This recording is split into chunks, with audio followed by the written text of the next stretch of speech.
Denise Paul Hatch, welcome. Thanks for sitting down with us for this interview ahead of the May primary, which is fast approaching. Thank you. This isn't your first time running for office. You ran for mayor, right, in 2020 and also ran for state rep. You were elected Center Township Constable in November 2022. Why did you want to run for Congress and why now? Why now? I'm seeing there's a gap in leadership. What happened with AES was actually unforgivable. It's actually criminal what happened. You had people, for instance, a man came up to me while I was campaigning down in the city county building, and he says, you know what, I am now living at a friend's house because my light bill, my utility is still off, my electricity is still off. He says he has a medical problem, but he was just at the threshold to get approved for it, but they cut his lights off. So because of his health, he actually had to go live with a friend. Believe it or not, I opened up my bill at a house that we are renovating, $15,000. That's the truth. And so I said, who's investigating? Where are leaders? Who's protecting the consumer? Who's protecting the voters here? Nobody. So I said, okay, I'm used to fighting for. So I'm going to join the fight. That's what I want to join the fight for people, regular people. We're going to talk about utility bills in a second in a larger context and that AES acquisition. I want to ask you, you're facing an incumbent congressman of 18 years, two other candidates, Destiny Wells, George Tornado. This district is considered safely Democratic. Why risk a divisive primary instead of focusing on beating a Republican in November? And could this weaken Democrats as we're heading into the general election? It will not weaken Democrats. This is America still. This is why we have a primary. We have a primary, so the best person to fit that job, the people's choice, will be there. And I believe I'm the people's choice. Why do you think that you're the people's choice, the best candidate? What sets you apart from these three other candidates? First of all, I'm a senior. Believe it or not, I'm a senior. I've had life experience. I've owned a construction company. For instance, my husband, he is a Vietnam vet, disabled, so I'm really familiar with the veteran situation. I've just put all my children through college, so I'm a mother of 5, so I really know the kitchen table issues that most people face. I don't know anything else, so sorry. Some might argue that another factor that sets you apart are some of the headlines from the past few years, the arrests, including charges of, I think, official misconduct while you were Center Township Constable, along with that pretty widely viewed YouTube video showing a heated exchange with you and a member of IMPD during, I believe it was an eviction of a single mom, a woman with several children. You've addressed this on your campaign website, saying you wanted to be transparent. What do you want to tell voters about that situation? Basically, first of all, I was elected the first female Buddhist. I'm also a Buddhist. I chant Nam-myoho Renge-kyo. And I was the first female. A young woman called me and asked, could you help me? Someone stole my puppy. I was like, stole your puppy? She said, yes, it was during maybe an eviction. A couple of your officers were here. What actually happened was I fired my officers because they did steal her puppy. They stole her puppy and took it to the IMPD communication station. But the chief at that time refused to give us the camera so we could press charges. That was a pit bull pup, $1,500. And that woman also, she was a single mother, 4 children, okay, single mother.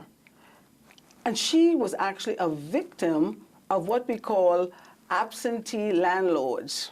They buy properties, generally in the poorer areas. They're not paying attention to it. So she was a victim of a scam. Somebody steals somebody's identity, and so she's paying her rent to this scam artist, okay? And now it's like, okay, it's time for eviction. She did have a stay. She had a stay. And a stay means do nothing until the judge decides. So what that IMPD officer, who should not have been on the property, was attempting to do to evict her, and I wasn't going to stand for it. And yes, I said a few choice words, but you know, when somebody pushes you off a concrete barrier with a young baby a year and a half beside you, yeah, it gets heated. That's what happened. Would you handle the situation the same way again? I think if I had the situation to do over again, I probably would have called my guys for backup because he thought he was looking at a woman. That's how he thought he could aggressively push me. And IMPD and the prosecutor, no charges for that man. Everybody saw it, millions. It was 5 million on TikTok.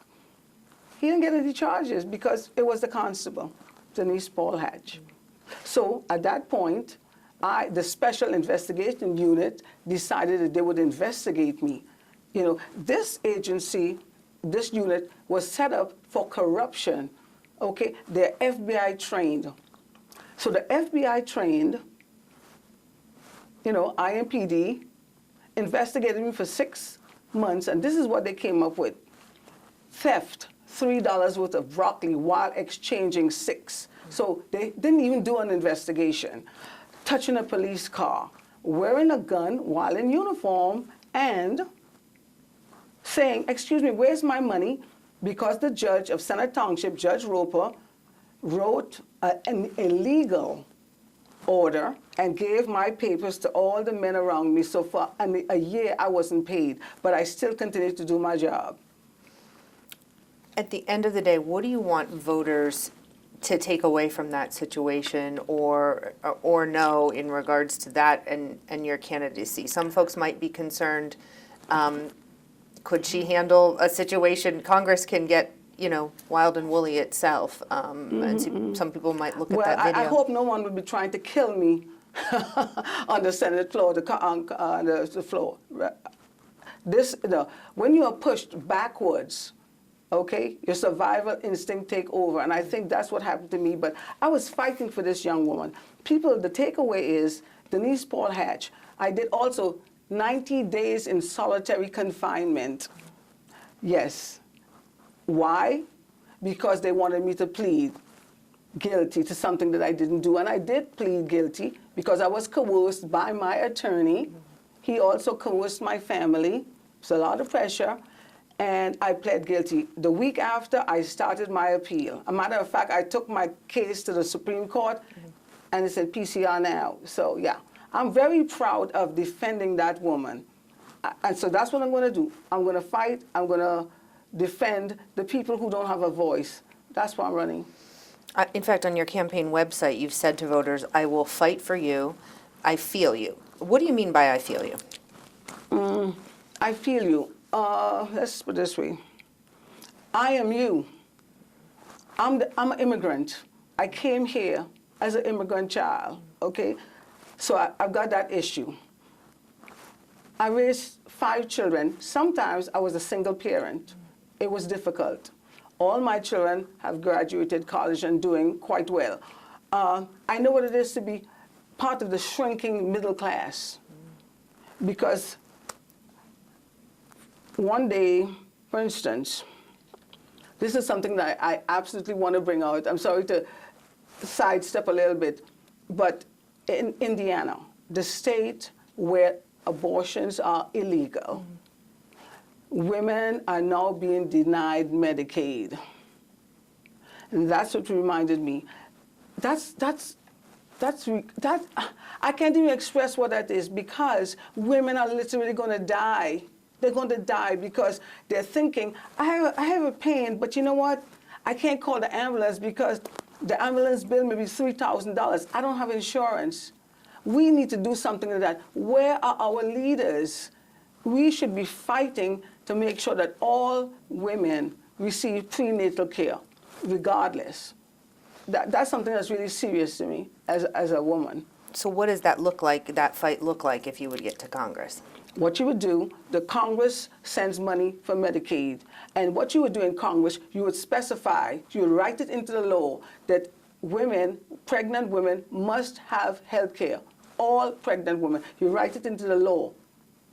And that's how it happened. Because the state, you don't leave it up to the state, because the state of Indiana is apparently, they don't care about all their women, all their pregnant women. So you write it into the law, and that's how you do that. You've also characterized yourself as an outsider when it comes to this idea of when people talk about the establishment and political outsiders. Why do you say that you're an outsider, Denise? Because I am. When I ran for constable, you missed 2018, I ran for constable. I have never been the chosen one, never been the chosen one. And I literally had to fight my way into office. I'm down at the city county building every day, asking for the vote, asking for the vote. I did that through all my elections. So people have gotten to know who Denise is. She's a worker. She's not hiding behind a desk and sending out volunteers to do her work. She's right up front with you, and she cares about you. So I'm an outsider.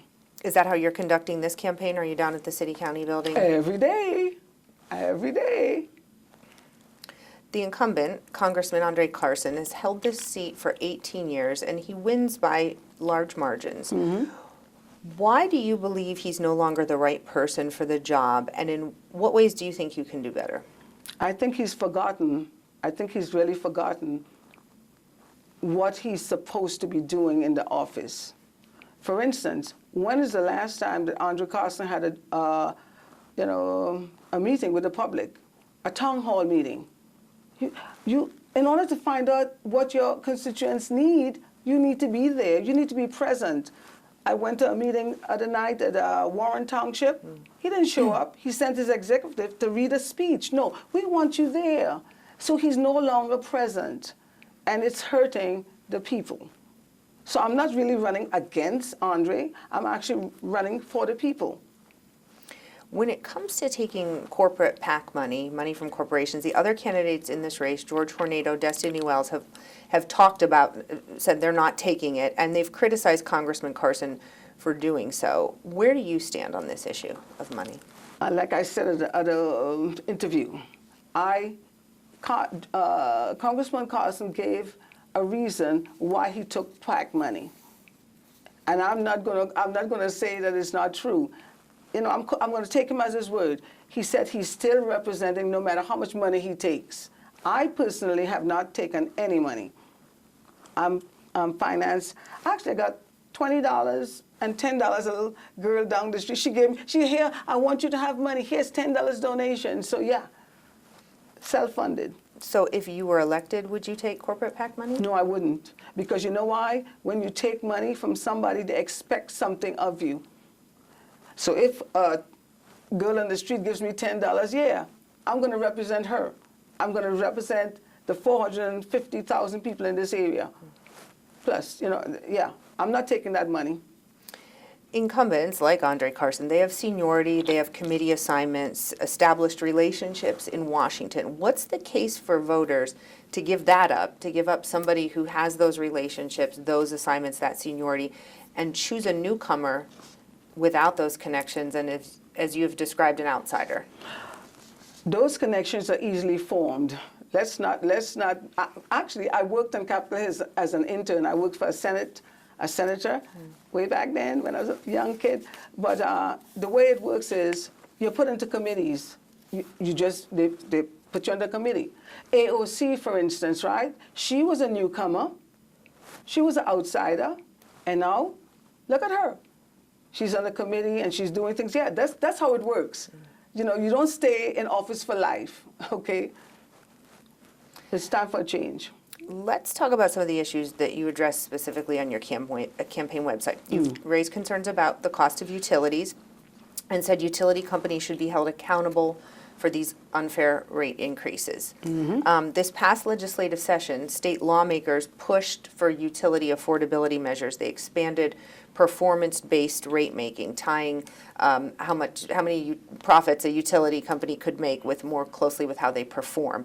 Do you support that approach to performance-based rate making? And what kind of safeguards do you think Congress should put in place to protect ratepayers? I believe we already have protections. But the issue is that it's not being enforced. because of the Republicans. There's laws, and now they're going around the laws, and they're saying, oh, well, let's just do it another way. I would like an investigation of AES. How did the rates get that high? And who made some money on the side? Somebody made a lot of money ripping poor people off. So do you support federal oversight of utility mergers? Yes, Like what we see happening? but actually enforcing it. Your opponent, Destiny Wells, has criticized Congressman Carson for taking campaign contributions from both the AES Corporation and BlackRock before a major deal between the two. Where do you stand on that? Like you said, he takes campaign contributions, but his heart is where it is. And Destiny Wells also took money, for a large corporation. So, I'm the one who didn't take large sums of money from anybody. I'm the only candidate in the race. I believe she took contributions when she ran for Secretary of State. Yes, she did. But not when she ran for Attorney General, and she's not taking them in this election. Yeah. One factor that's driven the higher cost of utilities, data centers coming in to the state. Governor Braun has said that any new data centers coming into Indiana should bear the cost of the infrastructure and the setup that they require instead of shifting that cost to taxpayers, or ratepayers, excuse me. We've seen residents, like in Martindale-Brightwood, fight against them coming into their communities, but that Martindale-Brightwood data center just got approved by the City-County Council. Where do you stand on data centers coming into Indiana communities? I think it's really shameful that they're going to put a data center in a densely populated area. It's shameful. It's shameful that our city council would do that. I'm saying, where are the leaders? The people on the ground, they are extremely upset. And you're talking about taxes. The data centers, sometimes it's debatable. They cause health issues. Who's going to pay that extra price? Who's going to pay for it? And the people do not want a data center in their community. They do not want it. What do you say to the folks, though, that argue that data centers bring investment and tax revenue into a community? Yeah, what did they do with the tax revenue? What did they do with the tax revenue? Is there job training? Women to be able to get Medicaid? Are they going to improve the school system? What are they actually going to do with that revenue? I don't see a plan. What's the plan? You should tell people the plan, so maybe they might feel a little bit more comfortable. I live about a mile or so from that data center, and I'm not happy. Do you support a moratorium on new data centers coming into Indy, or even federally, until regulations can catch up? I think we need to look at the data centers and really research them and find out, do we want them in densely populated areas? We have to look at the science, and unfortunately, Indianapolis and Brightonwood has just become the latest guinea pig. So are you saying put a pause on bringing Yes. any more new ones in Yes, until more definitely. can be done? When it comes to the issue of housing, your campaign website talks about families needing stable housing. You've also said that you would fight for rent control and stronger tenant protections. But rent control is typically set at the state and local level. What specifically can you accomplish in Congress at the federal level on that issue? Congress can actually pass bills that affect what's happening on the state level. Okay, for instance, Congress can give more money to HUD so that people who meet a certain threshold can have housing. They can give vouchers. There's lots of ways to supplement a housing issue that's come directly from the federal government. In a state like Indiana, though, where rent control is restricted, is promising it at the federal level, promising rent control specifically, is that realistic, or are you talking about something different? Are you talking about HUD more when it comes to that? Yes, I am. You've also called for an end to the what you call the criminalization of homelessness. Yes. Indiana lawmakers, they just passed a law this past session, often called the state's public camping ban, right? So it bans camping and sleeping on public property. I'm sure you already know this, with people getting a warning to move within 48 hours. Police are tasked with connecting folks to resources. If they don't move, folks can face up to a $500 fine or 60 days in jail. What do you think about that approach, that new law, that ban on public camping, and how would you approach reducing the number of unhoused folks that we see in our community? It's a complex issue. The economics, also mental health, drug abuse. It's a complex issue, so it's just not, you can't fix it with one issue. I think, for instance, there are houses, schools that can house people, families, and these are taxpayers. I always want to remind people, these are taxpayers. These people have families living in the woods. They go to work, and sometimes the rent is just too high. Here we go back to rent control and helping to give vouchers. I believe there's about a $25,000 waiting list for people for HUD housing. Why don't we just bring the money in and be able to give those people housing? But to criminalize, I think that's just wrong. That's morally wrong, to criminalize homelessness. It's morally wrong. What do you think can be done at the federal level about it, or do you think that this is a local control issue? It's not. It should be done federally. Homelessness is a national issue. It's a national issue. Every city, every state, people are now living outdoors for different reasons: economics, mental health, drug abuse. It's here and it's happening everywhere. So on the federal level, we have to design something to help people, because it's shameful that in America, when we can go to war and spend trillions and billions of dollars to engage, and not spending that money for people at home. We have veterans on the living in these camps. It's not right. It's not moral. We're going to talk about the situation in Iran in a second. I want to ask you some public safety questions first. We see stories of violent crime in Indianapolis making their way into national headlines. IMPD, though, has reported that violent crime is down in recent years, but we still hear concerns about from residents about safety and the quality of life. How do you reconcile those two realities? People concerned, yet IMPD saying violent crime is down. Well, they're saying it's down, but it was so high, it was really high, now it's just high. So it's down, but it's still not acceptable. It's not acceptable.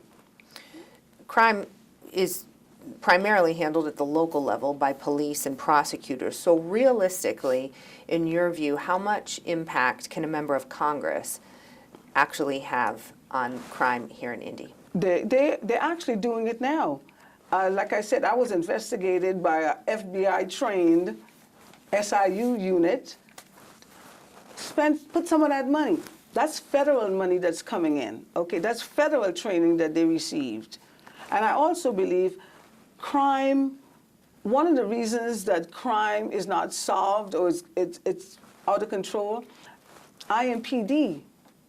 They don't have the people's trust. They have lost the trust. IMPD goes out to the other areas to recruit men and women who do not understand urban people. They don't understand. So they come here. So when a crime happens, for instance, when I was constable, I put like 60 men and women in uniform. They paid for their own uniform, their own car. They paid for, no tax monies was spent. However, IMPD had an issue with my deputies. As a matter of fact, we took drugs off the street, guns off the street, even a rapist we took off the street when IMPD refused to arrest this man. We found out he was a rapist, and my guys took him in, yes. In terms of recruitment, though, you hear law enforcement nationally say it's difficult to recruit people to be police officers. How do you approach that? Well, I think a lot of people who are applying to be police officers are turned down because they want people with spotless records. I have a problem with that. I have a problem with a kid who is 19, 18, 20 years old and, gets a felony, okay? Not necessarily a violent felony, but the person has a felony. When that person is 35, and now he's a solid member of his church, he's a solid member of the community, we need to look, that's why they have to recruit outside. And, once that police officer is in the community, you're more likely to talk, to members, people of your community than outsiders. So are you saying that people who have been convicted of felonies should be able to become law enforcement? Yes, I think so. Once they have shown a track record of being a good citizen, once they have shown they have a record, a good record. What if they have a record of a violent felony?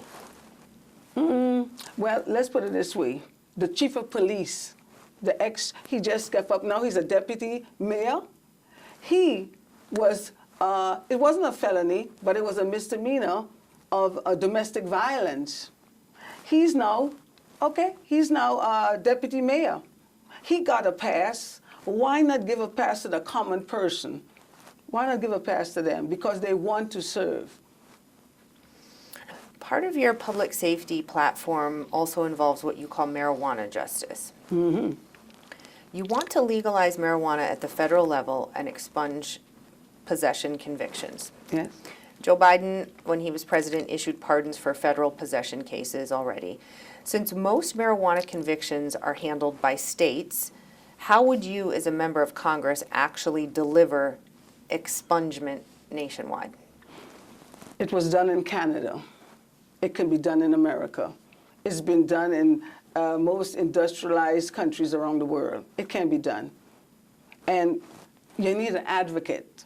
I couldn't really understand why Democrats, when they were in office, didn't really try to push a bill through for this, because we know that the majority of people who use cannabis are whites. But who pays the price? Minorities. Yeah, that's what happened. The statistics is there. So we need to go ahead and do this for the people. You're going to Congress, and you're coming back, and you're going to Congress, but what are you doing for the regular person? Do you know once you get this marijuana charge, sometimes you can't get Pell Grants anymore? I mean, it's a block. It's a block, and I think that block needs to be removed. Full federal legalization of marijuana has stalled in Congress for years. What makes you confident that you could get that passed, and what would be your backup plan if it doesn't? I mean, I have a backup plan, but you know what I'm going to do? I'm going to work. It's called work. Just like I do at the city-county building, I'm going to every member of Congress, and just like they do, I'm going to be the lobbyist. I'm going to be the people's lobbyist and go to each one of them and explain to them why it's necessary. And we could get it done, but you have to have an advocate, and I'm going to be the advocate. Why are you so passionate about this issue in particular? It's on your, you talk about it quite a bit on your website. It's one of the, you said, I think it's one of the first things you would do when you got to Congress. Yeah, because it's a drain. It's spending money needlessly. You know what? Serious drugs need to be dealt with. So we're taking money away. Every time you pull somebody, you have someone you're trying to prosecute, you're taking money away from serious crimes.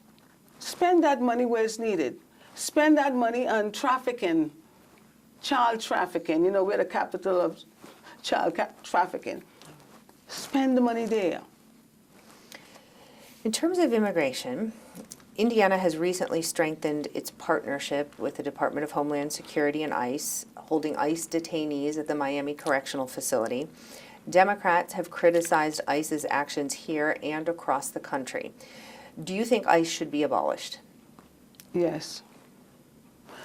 The part of the agency that goes out as a school graduation, elementary school graduation and raid, going to churches, going to hospitals, no, that's not human. I'm an immigrant. So I know and I feel for the immigrants. You have people living in fear, and people want to come here to work, you know. So that's the part of ICE I want to demolish. The part that wear masks, cover their face. Could you imagine a public official covering their face? Covering their face so we can't see who they are? Because they're ashamed of what they're doing. Yeah. I don't agree with criminalizing these people. These are good people who are just trying to work and support their family, the great majority of them. Great majority of them. Where do you stand on securing the borders, though? Oh, the borders need to be secure, of course. Of course, there should be a process.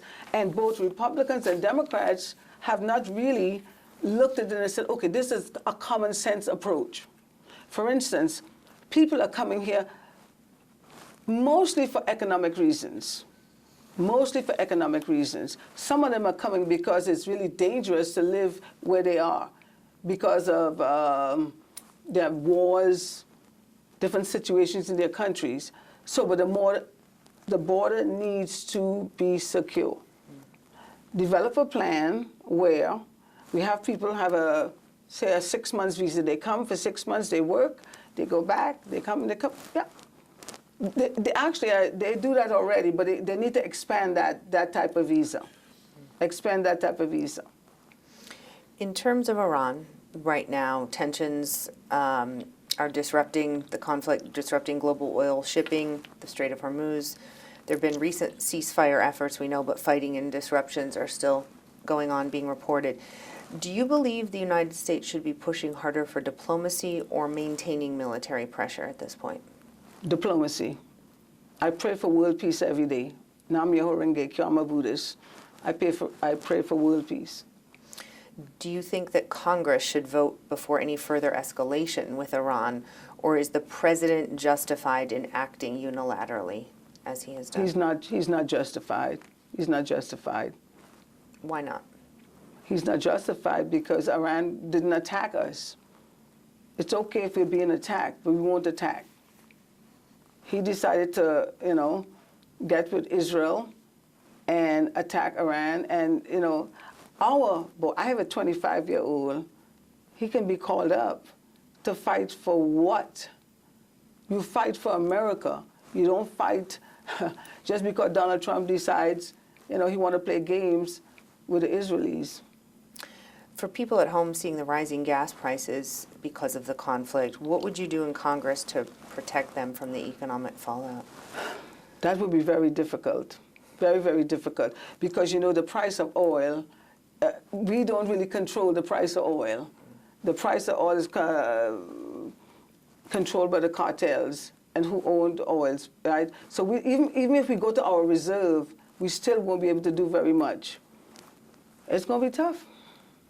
The governor has recently suspended the sales tax on gas, saying that he'll look at it in 30 days and see if it needs to be extended further. I think it's going to need to be extended further. I think so. This conflict was supposed to last, a day or two? That's what President Trump promised. It would be over in no time, and it's going on. And who's going to pay the price are the regular people, the middle class, the poor people. They're going to pay the price of this. I would call it a war that we didn't need to get into it. I'm not understanding why Donald Trump did that. Do you see this as this continues? Do you see this as a conflict that can be resolved diplomatically at this point, or are we heading into a longer-term confrontation when you look at everything going on and where we are? I don't think the Iranians are really looking for diplomacy right now. And when you start a fight with somebody, you don't get to choose who ends it. You don't get to choose who ends it. It's like the Ukrainian situation. The only way that situation is going to end is when Ukraine wins the war. They are not giving up. So, yeah. So you don't believe the Iranians are going to give up? No, I don't believe they are. And what do you think that means for the United States? That means if we continue and there are ways that we can maybe back out of it. There are ways. We're going to lose men, we're going to lose women, we're going to lose our children because we had a president who didn't think of their lives before he sought this conflict. At this point, what should Congress be doing specifically to either support diplomacy or limit further military escalation? As a Democrat, we can do very much. We can't. It's up to the Republicans. It's in their hands. I leave it up to them. But you know, the midterm is coming, and there may be a change. Well, the primary's coming first, and voters have 4 Democratic choices in the 7th District on the Democratic side. Why should they pick you over an incumbent Congressman, George Hornato, or Destiny Wells? Because I said it in my my webpage, I'm fighting for you. I feel you. I am you. I know what your concerns are. And the other thing that I would do is listen. It's very important to listen. When you're in the public, you're at the grocery store, you're at the nail salon, you listen to what people are really talking about, what they care about. And you have town meetings. I'm going to have 5 a year. But you have to be a listener. It's great to give good speeches. It's great to do different things like that. But you have to listen. And I think we have forgotten how to listen. And I'm in the community, and I'm listening. And when I listen and when I hear, I'm going to act. I'm going to fight. If voters remember one thing about you and your campaign after this interview, what should it be? I want them to remember that I'm fighting. I'm going to fight for you. I feel you, and I'm going to fight for you. I'm going to fight for health care for all. I'm going to fight to be able to subsidize housing. I'm going to fight to be able to secure our community with the people of our community. That's what I want. I want to go to Washington and bring back the goods, bring it back where it matters, and not just pass a bill and then how it's affecting the people, not asking them, how is this bill affecting you? They have to know, but you have to be able to listen. Thank you. Okay. Denise Paul Hatch, thank you very much. Thank you.